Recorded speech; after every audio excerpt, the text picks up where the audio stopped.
Babe?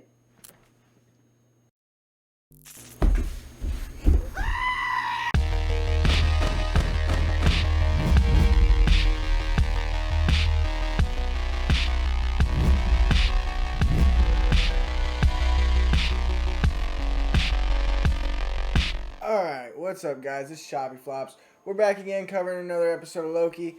I know it's a little bit late. We had a lot of stuff going on and it took a while for us to actually finally get around to recording this. We kept ourselves from watching episode 5, so we're still in the dark about that. Unfortunately, we almost got spoiled for several things. I cannot wait to watch it after this damn recording. I'll tell you what. But first, I'm going to go ahead and say please leave a like if you like my content, if you like the video. Don't forget to share it with somebody who's into the MCU or into Loki. I'd love to hear you guys' theories, hear y'all's feedback. Let me know down in the comments what y'all think.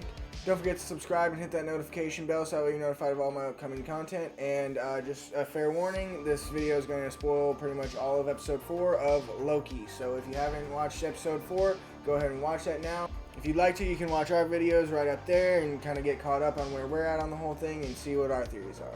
Today we're going to skip the recap and we're just going to get straight into it. Alright, I mean, this was an insane episode. There's a lot to talk about. A lot to go over. But right off the bat, let's go ahead and try to kind of hit it all in a decent order. Okay, so we start the episode off and we see Sylvie getting captured when she's a child. So my first question was, what the hell did she do? What was her offense? Because she's just sitting there playing with toys, and it doesn't seem like she's doing anything wrong. So my general assumption is it just because she's a girl? Because she was simply born? Right, or chose to be a girl, or what? Because, I mean, Loki's supposed to just be able to be a female, but it makes me wonder if it has something to do with the Frost Giants or something like that, because Loki is half Frost Giant.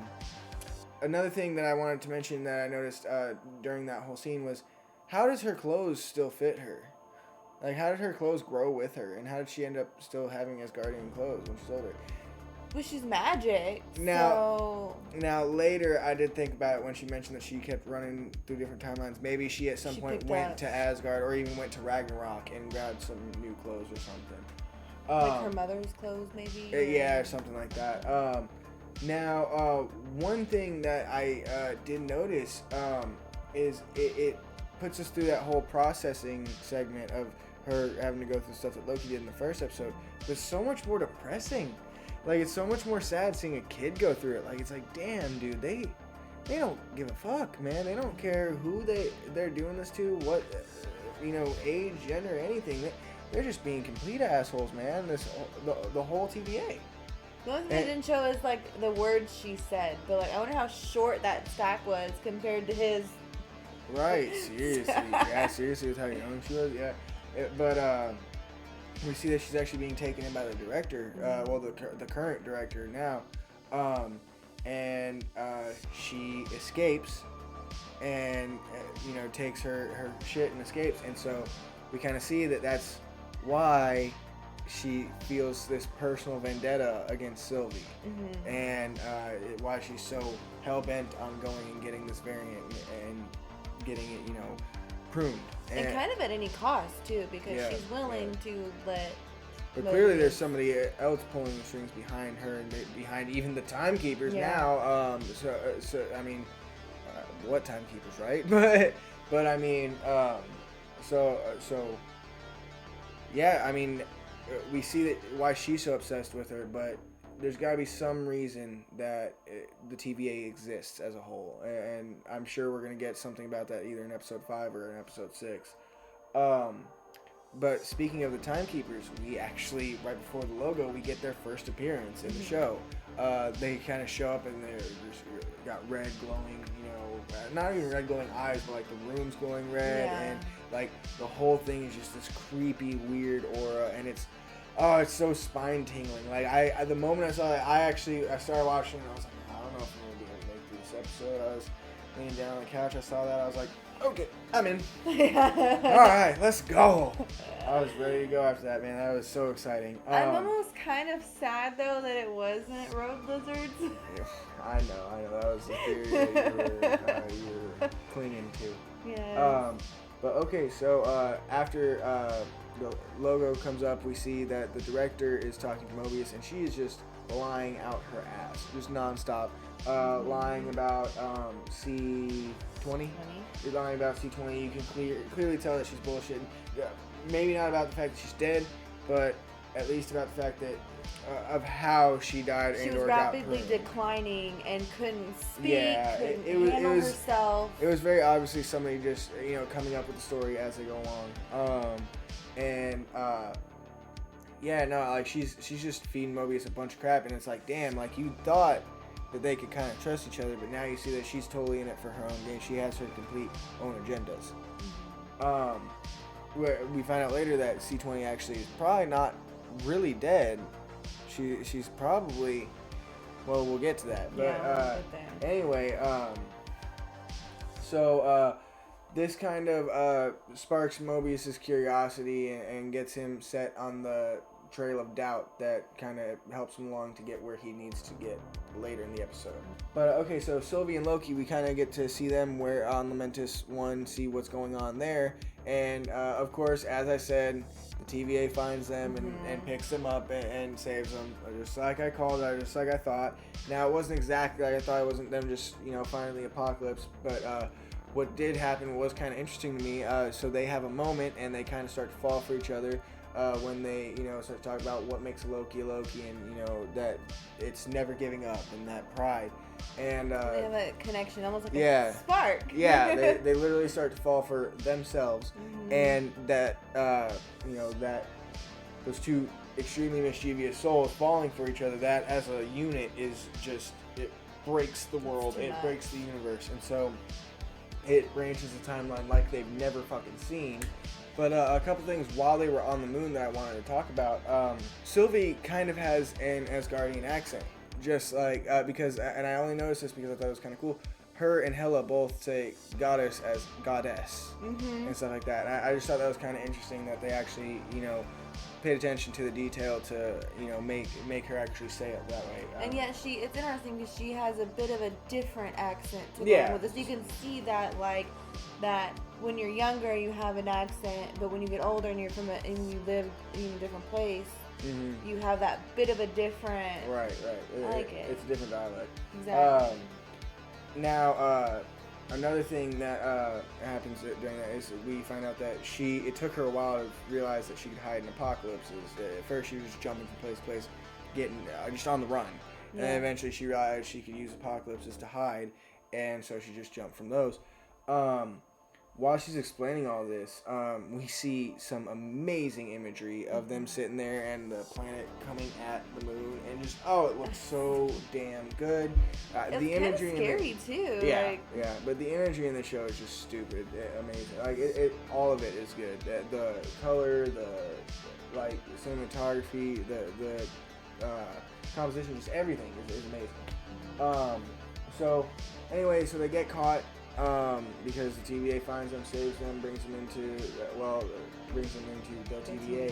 Loki gets tortured with a moment with Lady Sif, where he gets kneed in the balls and punched and told that he's always going to be alone. Because he cuts off part of her hand. Yeah, and we see, that that's basically just what Mobius is using to get him to kind of realize that he's being a dick and that he needs to try to help Mobius. During that whole thing, though, Mobius and the director have a small conversation where Mobius tries to go and interrogate Sylvie, and the director just absolutely will not let him. And it's very obvious that she's hiding something and she won't let him go do it for some reason. But right after that, more importantly, to me anyway, is so they name dropped that they've brought in Kree and Titans. So that's kind of crazy because Titans are like Thanos' race. So it makes me wonder if they brought in other versions of Thanos, which is kind of a cool thought right now, because right now in the comics there's like a Punisher Thanos that's rolling around with Punisher. Really? Yeah. So I'm not saying like he's gonna show up or any crazy shit like that, but I think it might just be kind of a cool nod as to what they're doing with Thanos in the comics right now. But the real standout thing that they name dropped was that they've brought in vampires. And so that's the first confirmation that we have of vampires being in the MCU. and so and that's connecting and leading into Morbius. Mobius name dropped Morbius, essentially. So not by name. Yeah, but, right. But yeah. I'm super stoked for that. That was really exciting to hear them just kind of casually name drop vampires in it. Also, Blade. Blade is another big thing that's coming down the pipeline. And the dude who played Cottonmouth in Luke Cage is playing Blade. Oh yeah. Yeah, so I'm really excited for that. Exciting. Okay, so we get back to where Loki's being tortured by Sif. He realizes that his escape essentially is admittance that he's just an asshole. And so once he finally admits that, he's just a dick, that he did it because he thought it was funny, and that, he's afraid of being alone, blah, blah, blah. Mobius comes in, talks to him, interrogates him about the Nexus event and why that branch happened between him and Sylvie. And, Loki's not really wanting to tell him anything for obvious reasons. He doesn't want to just immediately get pruned right after. And then, so Mobius actually lies about, pruning Sylvie, and you see that Loki is like, oh shit. And again, hands down, just mad respect for Loki, or for Tom Hiddleston and for Owen Wilson, but especially Tom Hiddleston. The emotion he's showing with this character is just insane, and that goes for a lot of the key players in this episode. They all just brought it home with the acting in this one, for different parts, one reason or another. Oh yeah. Because the director and Sylvie at the very end, is it B-15 or? I think it's B-15. Yeah, the leader chick. Anyway, yeah, because he says think B-15. Yes. Okay. So B-15, when she finds out what's going on with herself, and oh my god, when she says I looked happy, like that shit got me so hard. That had me crying. I was like, what the hell, man? And actually, there's a picture that I found that I showed you where she has all the tally marks on her helmet. Yeah. And it makes that moment that much more impactful when you realize how many years she's had to have been forced to be there, and just had no idea about her life beforehand. And it's just so sad. It's heartbreaking. It's a good way to automatically connect you and give you sympathy for all of the people who are stuck working for the TVA and have no idea. Yeah, I have no idea. Because you immediately have that connection of, oh fuck, dude, they don't even know how happy they may have been before this. No, they don't even know that there was anything. And now they're just living a desk job. Look at Casey. He literally didn't know what a fish was. he said, I've been stuck behind a desk all my life. Yeah. So that's insane to me. But anyway, so while they're having that interrogation scene, Mobius realizes that the two Lokis have that connection, and then they like each other, and eventually he gets it out of Loki, and Loki tells him, dude, you're all variants. The timekeepers made you, they're lying to you this whole time. And at first he's just like, what the fuck ever, and he doesn't believe him. He thinks he's bullshitting. Right. Well, but, do you blame him? But eventually, as we know later, he figures out what's going on. But yeah, no, like he straight up told him, and man, I just wish he would have believed him right then. You know what I mean? But I think he did. He just needed to see for himself. He needed that confirmation, because he already had what happened to C-20 on his brain. He already was wondering, because I feel like he seemed like it didn't quite add up. Right.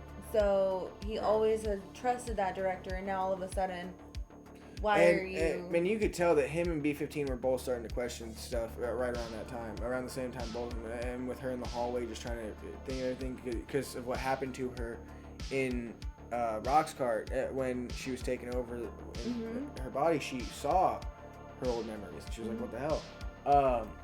But before we get to that scene, Mobius actually goes to close the case with the director, and so he's clearly just trying to get the hell out of there and just feeling super awkward, but he wants that. Yeah, but he takes that moment and he swaps the temp pads, and because he wants to see the truth about what happened to C-20, and so he kind of directs, what are you gonna do with that trophy? And he switches the temp pads, and he goes and sees the truth about what happened to C-20, and that she was interrogated and then pruned, and then well we don't really, that's what we assume pruned, and then right at the same time B-15 goes with Sylvie and learns the truth about what's going on, and like I said, that scene was just amazing. But so she is now pretty much on the Loki sides, and did we ever find out what happened to her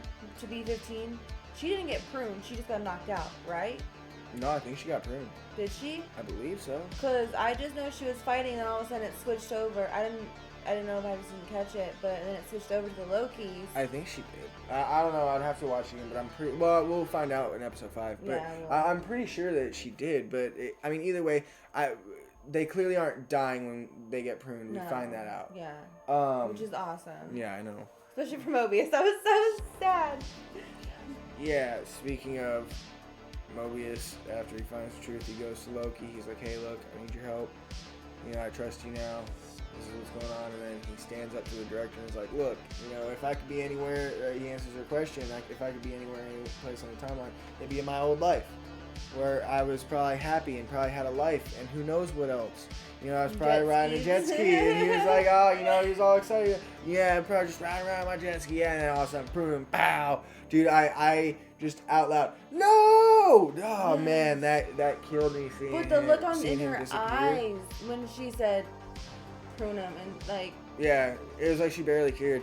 But and like she was felt sad, bad, but I don't even think she knows what happens when they get pruned. Yeah, I don't think she does. But I do think that furthers my thing about her having a bunch of I feel like she has a bunch of side Mobiuses, like how there's a bunch of Mortys. Yeah. Like I feel like she has more Mobiuses, and that's why she was so just like whatever. Because she did seem like she cared, but not enough. It seemed more like damn, that's another one. Yeah, exactly. Damn, that's another one that I have to take care of. That's what it felt like to me. But okay, so the Lokis are taken to Loki and Sylvie, they're taken to the Timekeepers, and we actually see them in the flesh. We finally get to see who the Timekeepers are or what they look like, and seeing them, I still would not be surprised if they actually do introduce Kang in this episode, or in this series, and that, oh, he's the one running the TVA because he's so involved in time, but then all this going on, he says, fuck it, you know, and goes and, you know, does his own thing or whatever, or does something huge that they have to fix in Ant-Man and the Wasp, or something like that, because the Timekeepers kind of look like big head mode versions of Kang, like right. Like if they were drawn by different artists or something like that. But so when they're getting there, fucking the director's just like, oh, I don't remember why I took you. When she asked, why did you take me? When Sylvie asked, why did you take me? She's like, do you remember me? Yeah, and she very clearly knows exactly what her offense was. And yeah, she saw that would get under her skin and fuck with her. And she's like, oh, okay, here we go. And I hate that bitch for it so much more. Oh my god. Because I want to know too. And it's not even just that, but that was just an asshole thing. That was an asshole thing. You took her entire life for what? And she doesn't even get to know why. That's so fucked up. That's so fucked up. But, okay, anyway, so, in the Timekeeper's chambers, we get to just a badass fight scene. B-15 comes back. He's like, yo, what's up? You know, time always, whatever the hell the phrase is. And, dude, it's a whole good thing. That whole scene was just amazing. I love the whole thing. I didn't realize those pruners had blades on the end of them. That was sick. I didn't know that. I didn't notice that either. So I don't know if they just kind of ding to the outer. Yeah, I really dug the fight between the director and Sylvie. That felt really kick-ass. But so then we find out that the Timekeepers are fucking fake and that they're robots. Yeah. That's another major reason that I think that they have got to be somebody's got to be running them, and somebody had to have made those robots, and that's why I could see it being Kang maybe running them to have them kind of be micromanagers while he's running around time doing whatever the fuck he wants to do. But so then we get the big final stinger of the episode. Fucking Loki gets pruned. Of all the people, Loki, the prime Loki, gets pruned, and fucking Sylvie just grabs the pruner and it points it at the director. She's like, you need to tell me everything now. You're going to tell me everything. Yeah, and that's the end of the fucking episode. But we do get a post-credit scene in this one. But wait, there's more. Oh my God! Oh man, I'm so happy about this. Oh man, we finally got to see where Richard E. Grant came in, and he is old Loki, but he's like straight up old Loki. He's Avengers 1 Loki, like the Loki from the comics that, he's got the traditional costume with the little bag of tricks, and it looks so tacky and cheesy. I love it so much. It is so perfect.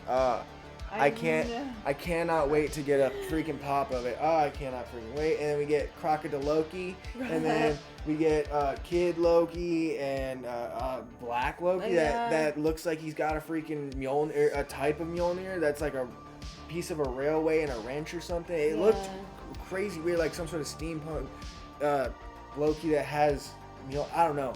I don't know what that version of Loki is or anything like that, but I am super excited to find out. I cannot wait to watch episode 5. So we're going to go ahead and stop recording. You guys make sure to subscribe and hit that notification bell so you're notified when we come out with that review. Make sure that you leave a like at the bottom and share this video with somebody who you know, somebody who's into the MCU, into the Loki show, somebody who, wants to know our theories or wants to start a conversation. I'd love to hear y'all's theories and hear y'all's feedback down in the comments below. Please leave me a comment. Let me know what y'all think. Of course, I really appreciate you guys watching. I hope y'all enjoyed the video. And as always, I hope y'all have a spectacular day. Bye.